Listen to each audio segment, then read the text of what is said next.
Imagine standing before a sea of challenges with no way out in sight. You want to act to defend yourself, but you feel there is nothing you can do. This is exactly how the Israelites felt when they stood before the Red Sea. But God had a plan. And today He has a plan for you too. Oh, that's what we're about to discover. Have you ever felt pressured to react in the face of a difficult situation? Have you ever wanted to respond in the heat of the moment, defend yourself, or even argue to prove your point? What if I told you that, many times, silence is your greatest weapon and that God fights for you when you choose to trust Him? What would it be like to surrender your battles into the Lord's hands and experience peace in the midst of chaos? Today we're going to dive into one of the greatest spiritual secrets in the Bible, the power of silence in the face of adversity. You will discover how God moves in your life when you choose to trust, rest, and allow Him to enter the battle for you. Stay with me until the end of this video because this message could transform the way you face life's challenges. The biblical principle of silence and trust. The Bible teaches us that there are moments when silence is more powerful than any spoken response. In Exodus 14 verse 14 we read, "The Lord will fight for you, you need only to be still." This verse was spoken to Moses when the Israelites stood before the Red Sea, surrounded by the Egyptian army. Despair took hold of the people. On one side, they saw the impassable waters. On the other, the dust rising from the Egyptian horses approaching rapidly. Fear spread among them, and many began to complain, to doubt, to question whether it would have been better to remain enslaved in Egypt. But in the midst of the chaos, Moses did not give in to the people's anxiety. He trusted in God's promise. The Lord had not freed them just to let them perish in the wilderness. And then came the divine instruction, "Be still. I will fight for you." Imagine how difficult it must have been to simply wait when everything around them pointed to defeat. Yet it was precisely this silence and trust that paved the way for the miracle. The sea parted, the Israelites crossed on dry ground, and their enemies were completely destroyed. This passage teaches us an essential truth. When we stop fighting in our own strength and surrender everything to God, we give Him the freedom to act in supernatural ways. Silence, in this context, does not mean inaction but rather a state of absolute trust. It is the certainty that God already has the solution, even when we cannot see it.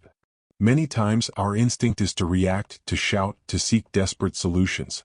But true power lies in recognizing that God is in control and that He acts in His perfect timing. Jesus, the greatest example of strength in silence. Imagine standing before a crowd thirsty for condemnation. You know you are innocent, that every accusation against you is false, and yet you choose not to defend yourself.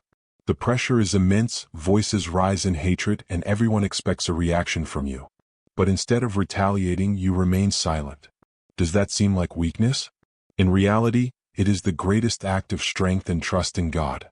That is exactly what Jesus did. Before Pilate, Jesus, the Son of God, could have presented irrefutable arguments to prove His innocence. He could have called upon legions of angels to deliver Him. But He knew that His mission did not depend on human validation, but on the will of the Father. In Matthew 27 verses 12 to 14, we read that even when He was accused by the chief priests and elders, He gave no answer. Pilate was amazed by this silence because he was used to seeing prisoners desperately plead for their lives. But Jesus fully trusted that God was in control of everything. How many times do we feel tempted to defend ourselves, to respond to unfair criticism, to prove that we are right? Our nature wants to react, to fight with words and arguments. But Christ teaches us that true power lies in trusting God, even when everything seems to be against us. His silence was not passivity, but a testimony of His total surrender to the divine plan. He shows us that not every battle needs to be fought with words because God is the one who justifies us at the right time. If even Jesus, who was perfect, chose to trust the Father instead of responding to provocations, how much more should we learn this lesson? Sometimes, silence is the greatest proof of strength and faith we can demonstrate. The silence that confuses the enemy. What would happen if, instead of fighting against your problems, you began to praise God? Does that sound crazy? But that is exactly what Jehoshaphat did. When a great army came against him, he did not panic. Instead of turning to weapons, he turned to worship. In 2 Chronicles 20 verse 15, God said to Jehoshaphat, "Do not be afraid or discouraged because of this vast army. For the battle is not yours but God's." And what did the king do? He organized a choir to sing praises to God, placing the worshippers at the front lines. As they praised, God created confusion among their enemies, and they destroyed one another. Sometimes the enemy expects us to react with desperation, anger, or fear. He wants to throw us off balance, make us lose faith, act impulsively. But when we choose silence, prayer, and worship, we are declaring that we trust in God, and this completely disarms evil. There is nothing more powerful than trusting that God is in control and that He will fight for us. Silence combined with faith is not inaction, but rather a strategic stance in spiritual warfare. When we allow God to act, the enemy's plans crumble because he cannot stand against a heart that fully trusts in the Lord.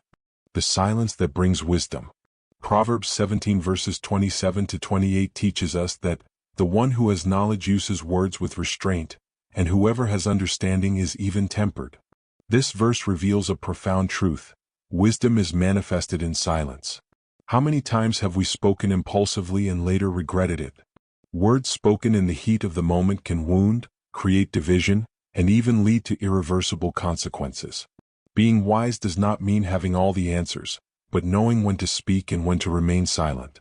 In today's world, where everyone wants to have the last word, the ability to listen and reflect before responding has become a rare virtue. Silence gives us the opportunity to seek God's guidance before taking action. It protects us from reckless decisions and grants us clarity to discern what truly matters. When we choose silence, we create space for God to work on our behalf.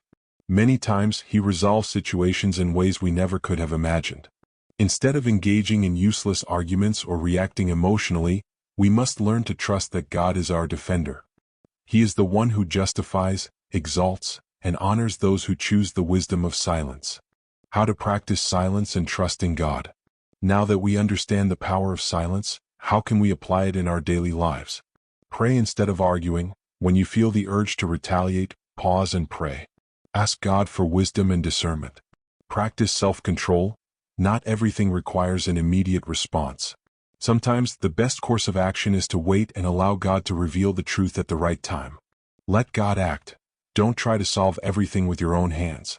Trust that God is in control and that He will bring justice in His perfect timing. Fill your mind with the Word. The more you meditate on the Bible, the easier it will be to practice silence and trust in the Lord. In the battles of life, learn to be still and let God fight for you. Your silence is not weakness but a demonstration of faith and trust. Just as God parted the Red Sea for the Israelites, confused Jehoshaphat's enemies, and honored Jesus' silence, He will also intervene in your life when you choose to surrender your battles to Him. If this message spoke to your heart, don't keep it to yourself. Share this video with someone who needs to hear it today. And of course, subscribe to the channel for more content like this. Together we will strengthen our faith and learn to trust God more. Now, I ask you, what situation do you need to place in God's hands today? Leave your comment and share your experience. May God bless you abundantly. Stay with God and see you in the next video.